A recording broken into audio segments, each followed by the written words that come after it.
O programa a seguir pode conter descrições de extrema violência e não é recomendado para pessoas sensíveis.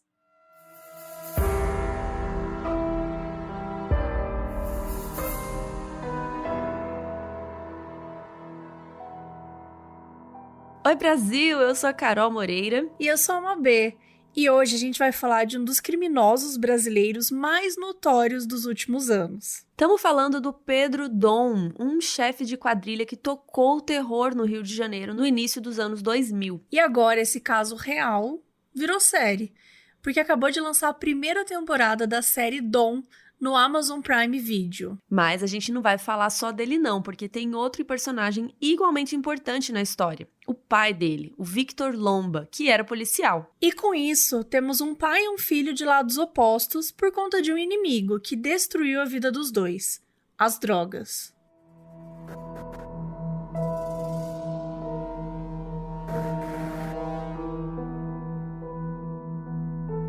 A história do Pedro e do Victor é contada em Dom, a nova série brasileira do Amazon Prime Video, que já está bombando e, claro, que está patrocinando este episódio. A gente está muito chique. E nesse episódio a gente vai contar um pouco da história real para você se animar a assistir a série. E, gente, eu garanto que vai, porque a história é boa além da direção que tá incrível. E é uma série muito especial porque é a primeira série de drama brasileira do Amazon Prime Video. E, como a gente falou, a série é inspirada em um caso real, daquele jeito que a gente gosta. Então vamos lá. Então a gente tem esse pai e o filho, que estão de dois lados opostos, né, de um conflito, mas assim, bem opostos, porque o Victor, que é o pai, é um agente federal do Rio de Janeiro, e durante toda a sua carreira ele lutou contra o tráfico de drogas. Mas olha como a vida é louca, né? O próprio filho dele, o Pedro, é usuário de cocaína e se torna líder de uma facção criminosa que rouba prédios de luxo. Ele acabou ficando conhecido como Pedro Dom e se torna um dos criminosos mais procurados do Rio. E no meio dessa grande guerra contra as drogas, fica um pai e um filho sem saber como lidar. Afinal, né, a missão do pai é prender o filho, então o que vai acontecer? A série mistura drama e ação, tem um elenco maravilhoso. Quem interpreta o Dom é o Gabriel Leone, que já fez várias novelas, e tem também a Isabela Santoni, que é ótima, ela fez Malhação e tal, já tá aí no rolê. São 8 episódios de mais ou menos 1 hora, e uma curiosidade é que essa não é a primeira vez que tentam contar essa história na ficção. Isso porque anos atrás, o Victor Lomba, né, o pai do Dom, ele entrou em contato com o Breno da Silveira, que é o diretor da série, para fazer um filme. E o Breno chamou o Tony Bellotto, o guitarrista do Titãs. Ó, gente, olha o que é, do nada, o né? Guitarrista do nada, o guitarrista do Titãs. Pra quê? Pra escrever o roteiro. Então seria o Breno, diretor, e o Tony, roteirista. Só que o projeto acabou não indo pra frente e ficou engavetado. Até que em 2017... a Malu Mader, que não conhece, a atriz, né, e esposa do Tony Bellotto, achou o rascunho do manuscrito e o Tony falou: putz, isso dá um livro. Então tudo isso aqui tá acontecendo por causa da Malu Mader, porque ela achou esse papel. Resultado, em 2020, o Tony lançou um livro de ficção inspirado nessa história que também se chama Dom, que acabou sendo uma das várias inspirações para a série. E, gente, eu fico muito feliz, eu que estudei cinema, audiovisual, né? Eu fico muito feliz que a gente esteja cada vez com mais séries brasileiras nos serviços de streaming, né? Ainda mais quando a série é boa assim, né? E é uma coisa que a gente sempre fala aqui, gente, se vocês gostam, compartilha, conta para as pessoas, postem sobre, que é super importante a gente valorizar o conteúdo que está sendo produzido aqui, para que mais conteúdos como esse sejam feitos. Sim, porque a gente tem até todo um mercado aqui nacional, né, que trabalha com audiovisual e às vezes não tem muito, a cultura não tem muito apoio, né, e a gente fica aí perdido. Eu tenho muitos seguidores no meu canal do YouTube, fazendo merchan aqui, que eu falo muito de cinema e como é estudar cinema. E muitas vezes as pessoas falam: ai, mas como que eu faço, né, o que eu vou fazer da minha vida, vou ser pobre. E não, a gente tá aí cada vez mais lutando, tem cada vez mais conteúdo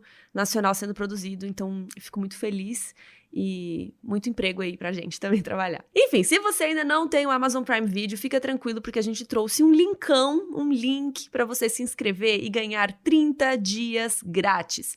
Vai estar na descrição do episódio. E neste episódio, a gente vai fazer 2 coisas. Então, a gente vai contar um pouco do que rola no primeiro episódio de Dom. E, óbvio, vamos trazer aqui um pouco da história real e comparar um pouco, né, entre o que acontece lá no episódio e o que aconteceu na famosa vida real.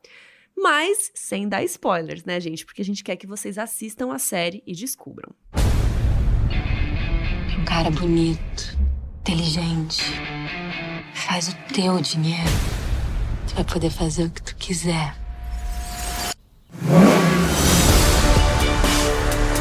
Eu quis salvar o país. E eu não olhei pro meu próprio filho. Então vamos lá, vamos comentar o primeiro episódio, que se chama Filho Não Vem com Manual. Inclusive eu adorei esse nome. E trazer umas coisas da vida real. A série se passa em diferentes épocas, então no tempo presente a gente tem o Pedro com 18 anos, o pai dele, o Vitor, né? E a irmã do Pedro, a Laura. Gente, eu queria fazer uma pausa, que o Vitor na série, que homem. Nossa, não sei se é errado falar isso. Posso falar que ele é bonito, né? Não tô assediando Claro. ele. Não, tá tudo bem. Não, Se nossa, você tivesse que homem. mandando uma mensagem pra ele, perturbando ele, aí tudo Não, bem. o Pedro também, mas acho que eu tô ficando mais velha, eu tô mais interessada no pai do que no filho.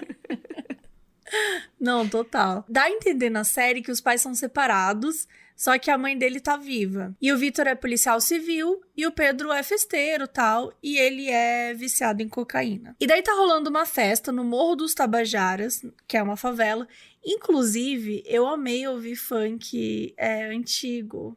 Ai, Sabe, eu saudades. só quero ser feliz. Gente, é umas músicas que tocam que é muito legal, assim, enfim, dá saudades. E o Pedro, ele tá super alterado nessa festa e tal, ele tá usando drogas e ele meio que quer paquerar uma mina específica da festa. Na verdade, ele tá super pegando uma mina já, só que aí passa uma outra e ele curte ela, chega pra ela e dá uma chavecada e tal. Só que, aparentemente, ela é uma mina amiga de umas pessoas meio poderosas ali. E a gente não sabe quem são eles, só fica um clima meio tenso no ar, clima tenso entre os brothers. Tá, daí ele tá pegando essa outra mina, apesar de estar interessado na terceira lá. E aí ele cheira mais cocaína e ele começa a passar meio mal, assim. E aí é interessante também que a cena vai alternando ele passando meio mal e tal, enquanto o Vitor, o pai dele, dá a falta dele, né? Começa a ligar pra hospitais até, com medo de ter acontecido algo com ele. E aí a outra filha do Vitor, a Laura, ela fala que descobriu e tal que o Pedro foi pro morro. E aí o Vitor pega a arma e vai no morro buscar o menino. Gente, quem nunca o pai foi buscar na festa pistola? Eu lembro da minha mãe, uma vez ela foi me buscar de pijama e pantufa. Ai, que vergonha! Enfim, daí o Vitor chega lá e dá aquele chilique básico. Ele não acha o Pedro, e aí ele atira pra cima, do nada, no meio da festa. E aí aparecem uns caras, né, tipo, o pessoal do morro fica puto, começa a apontar arma pra ele, aí ele fala, não, eu só vim aqui buscar o Pedro, só vim buscar o Pedro. E a gente, imagina a vergonha do Pedro, o pai vai te buscar na festa, dá uma causada, aí o Pedro aparece, né, e fala, putz, eu não vou embora do rolê. E o pai fala, não, você vai embora comigo, nananã. Enfim, ele vai embora de moto com o pai. E, assim, o que dá pra entender é que o Vitor já sabe que o Pedro já usa drogas há algum tempo, né? Por isso que ele tava tão preocupado, porque não era só mais um dia de festa comum, né? Então dá pra entender que o Vitor tá bem preocupado com ele. Isso aí é um iniciozinho da série, né? Então agora a gente vai contar um pouco da vida real. O Pedro nasceu em 1981, filho do Victor Lomba e da esposa dele, Marisa. O Victor, ele era ex-policial e ele abriu uma marcenaria. Então era de lá onde vinha a renda da família. Eles tinham 3 filhos, Pedro, Verena e Mônica. Só que na série, pelo menos até assim no primeiro episódio, a gente só vê uma irmã, que na série se chama Laura. O Pedro sempre esteve dentro assim dos padrões de beleza da sociedade, magro, branco, loiro, de olhos claros, padrãozinho. E desde pequeno ele sempre foi muito solto, ele saía pra brincar sozinho, ia pra onde queria com os amigos e tal. E ele começou a usar drogas muito cedo, aos 9 anos de idade. Gente, é muito cedo. É muito cedo. Primeiro ele começou com maconha, depois ele foi usando outras coisas, até chegar na cocaína. E o Pedro andava muito com outros jovens usuários que ficavam nas esquinas de Copacabana. E aí foram esses amigos que deram pra ele o apelido de Dom. Quando o Pedro tinha 12 anos, ele começou a roubar pequenos objetos da casa da mãe para sustentar o vício, mas não demorou muito para a família perceber que era ele que estava roubando, né, o que estava acontecendo. E aí, quando ele ficou sob vigilância dos pais, das irmãs, ele não conseguiu roubar mais nada de casa. Então, ele começou a praticar pequenos furtos. E o Vitor, o pai, sempre tentou assustar o Pedro desde criança sobre o perigo das drogas, falar que as drogas matavam, que tinha cheiro de morte, essas coisas. Mas não funcionou. E quando o Pedro estava adolescente, eles internaram ele numa clínica de reabilitação. E aí, começou um ciclo que percorreu a vida toda do Pedro Pedro, né? Ele ficava internado, saía, voltava a se drogar, daí era internado de novo e aí vai. Em 97, quando ele tinha 16 anos, o Vitor e a Marisa se divorciaram. E ficou mais difícil ainda ficar de olho no Pedro, né? E aí, ele começou a se envolver em outros crimes, e a gente vai vendo isso ao longo da série. Em um determinado ponto, né, isso não é spoiler porque tá lá no trailer, o Dom criou uma gangue que se especializou em roubar prédios de pessoas ricas. Eles passavam dias organizando o roubo, assim.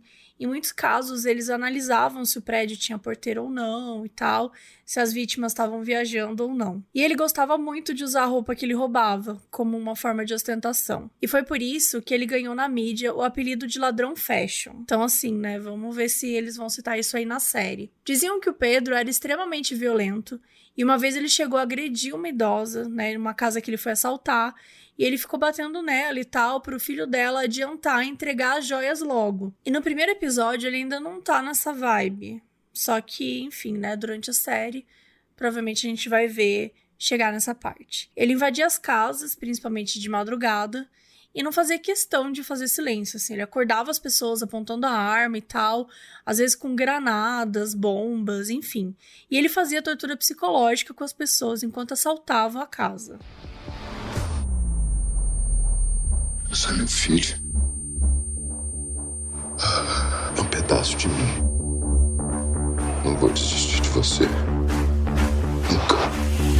Então já sabemos do presente e agora vamos ao passado, né? Agora a série volta. Agora a gente tá falando da série, né?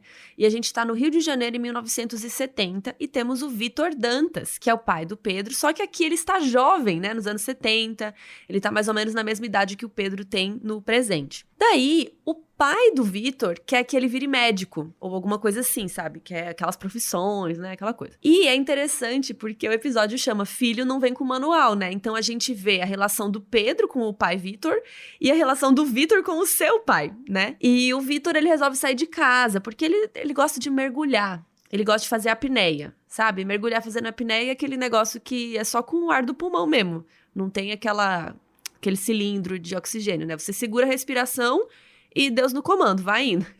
E daí um dia ele tá de boa, assim, mergulhando em Copacabana, e ele encontra um corpo de um homem. E não era de um homem qualquer, era do Capitão Magalhães.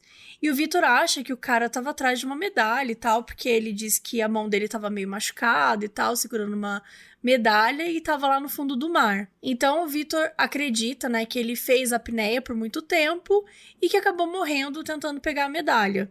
E ele tá com um amigo nessa hora. Só que o amigo fica com medo de ir na polícia falar do corpo, porque a corrente com a medalha era algo militar, o próprio corpo era de uma pessoa militar. Gente, eles estavam na ditadura, né? Então, na verdade, o amigo dele só estava sendo 100% sensato de não ir na polícia. Imagina, se eu visse um corpo na ditadura de um militar, eu ia sair correndo e nunca mais ia voltar naquela rua. Ou naquele mar.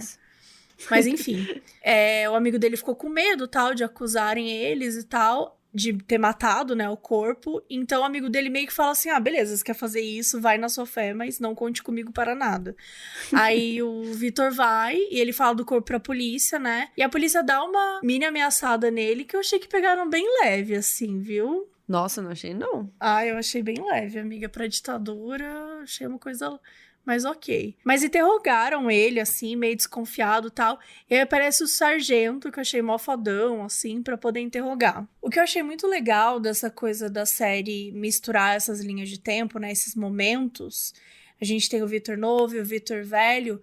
O Vitor pai e tal. Sarado, top. É porque quando a gente vai falar nos episódios e a gente conta os casos, geralmente a gente traz a infância, né? A primeira infância, a gente traz um pouco do contexto. Então, o que eu acho que é interessante que muitas séries de true crime às vezes fazem, ou às vezes pecam nisso, nesse caso... Tudo bem, não é uma série de true crime, é uma ficção e tal. Mas, de certa forma, ao ver o passado do Vitor, você consegue entender um pouco o presente dele. Total. Então, ao saber como ele, né, foi criado, como ele funcionava com o pai dele, como é que ele era quando era mais novo, você consegue entender algumas atitudes. Então, acho interessante você acompanhar essas esses tempos, né, diferentes dentro da série, porque você acaba entendendo, tá, eu entendi agora porque ele tá fazendo isso, porque ele tá indo por esse caminho. Então tá, né? Então chega o sargento lá e o sargento acredita nele, que realmente ele só encontrou o corpo, ele não tem nada a ver com a história. E aí o sargento gosta tanto dele que chama ele pra um job, pra trabalhar. Eles queriam alguém pra ajudar eles numa pesquisa do exército, e essa pessoa vai precisar mapear e levantar informações sobre pontos de distribuição de drogas na Bahia. E o Vitor topa. Então ele fica lá na Bahia, mergulhando, né, e tal, e ficando de olho nessas questões. E agora, olha, gente, olha isso. Ele vai ter que contactar o chefe dele, o sargento, por um codinome. Amo. Bem espião, né? E o codinome é Arcanjo. Eu amei. Tá, então ele vai lá pra praia, ficar de espião na Bahia, né? Que também não é nada mal, ficar lá na Bahia. E aí, chega uma garçonete do hotel, que ele tá hospedado, que tem um sotaque espanhol e tal. E ela dá o telefone pra ele. Aí ele fica todo feliz, né? Achando que vai num date e tal. E aí ele vai no quarto dela, assim. E aí ela abre a porta, eles conversam. Aí ela fala, então, eu sou da Interpol, meu nome é Paloma e eu vou dar ordens pra você. Então, assim, fail, né? Na verdade, era job. Certo. Já pensou, você vai num date, era job? Exato. É tipo abrir pote de sorvete e tem feijão dentro, sabe? Triste. E tem gente que aparece em aplicativo de relacionamento, meu amigo comentou, que mandou o currículo pra ele. Ele falou, Você gente, vê? eu quero beijar, eu não quero currículo, sabe? Então eu já imaginei isso, às vezes pode ser um date ou pode ser uma proposta de job. É. Enfim, aí a Paloma vai dar os jobs pra ele e tal. E o que rola? Ele tinha visto uns pacotes que ele nem sabia o que era, né? E eram pacotes de cocaína. Por quê? Aí a Paloma explica pra ele o que é cocaína, porque nessa época que a cocaína começou a bombar mais, enfim. Era algo novo naquela época. E aí os traficantes vão tentar recuperar a droga e o coitado do Vitor precisa ir lá no mar resgatar o pacote. E aí chegam uns caras num barco e começam a atirar no Vitor. Você viu a quantidade de droga que tá entrando? E tá só começando. Você tá caindo num abismo. Se eu quiser morrer, que eu morra! É um marginal! Agora vamos falar um pouquinho sobre a vida real do Vitor Lomba, né? Que o nome inteiro dele é Luiz Vitor Dantas Lomba. Uma curiosidade que a gente já comentou aqui é que ele procurou o diretor Breno, né, para falar sobre a história dele, dizendo que merecia ser contada. E eles passaram anos conversando. Primeiro o Breno achou que daria para fazer um filme, só que anos depois o projeto acabou virando série. O Vitor morreu em 2018 por conta de um câncer. Só que antes ele deu várias informações para o Breno usar na série. E o Vitor dizia que não queria morrer vendo a maneira como o filho era tratado pelos jornais, como um grande criminoso. Ele era policial lá nos anos 70, inclusive é real essa história dele trabalhar com um nome falso para um comandante que chamava Arcanjo, eu amei. E o Vitor fez parte do que era chamado de Esquadrão da Morte, que era uma organização paramilitar que surgiu nos anos 60 e eles tinham como principal objetivo perseguir e matar pessoas que eram perigosas ou consideradas perigosas para a ditadura militar. Era descrito como um time informal dentro de uma organização formal, que era a polícia. E no Rio, ele começou a atuar no início dos anos 70. E como era tudo muito, né, debaixo dos panos, tinha o nome de Grupo de Diligências Especiais, que era uma tropa de choque para lidar com casos sigilosos. No livro Esquadrão da Morte, Um Mal Necessário, que foi escrito pelo jornalista Adriano Barbosa, que foi um dos repórteres mais importantes na cobertura policial do Rio de Janeiro, diz o seguinte, abre aspas, o real objetivo desse grupo especial de policiamento era ocultado, mas os jornais noticiavam que era matar bandidos de alta periculosidade e considerados irrecuperáveis. Formado por homens discretos e silenciosos, era quase impossível saber sobre suas missões, dificultando a cobertura dos fatos por parte da imprensa. Assim, em pouco tempo de atuação, esse grupo foi batizado de Esquadrão da Morte. Fecha aspas. Então foi nesse âmbito que o Vitor Lomba atuou. Tinha várias missões secretas para matar pessoas do alto escalão de criminosos do Rio de Janeiro. Até hoje, críticos consideram o Esquadrão da Morte um dos motivos para a naturalização dessa cultura violenta do Estado. E aí a série volta pro presente, então a gente tem aquele momento do Vitor levando uns tiros, né, ali no mar e tal, e a gente também vê o Pedro se metendo em confusão, pra variar, né, porque óbvio que ele vai se engraçar com aquela moça, que provavelmente já tá em outro relacionamento, né, E vai desenrolar umas outras coisas aí, mas a gente vai parar por aqui, porque a gente quer que vocês assistam a série. Então a gente espera que vocês tenham gostado e entrem lá, assistam a série Dom, do Amazon Prime Video. A gente garante que é muito boa.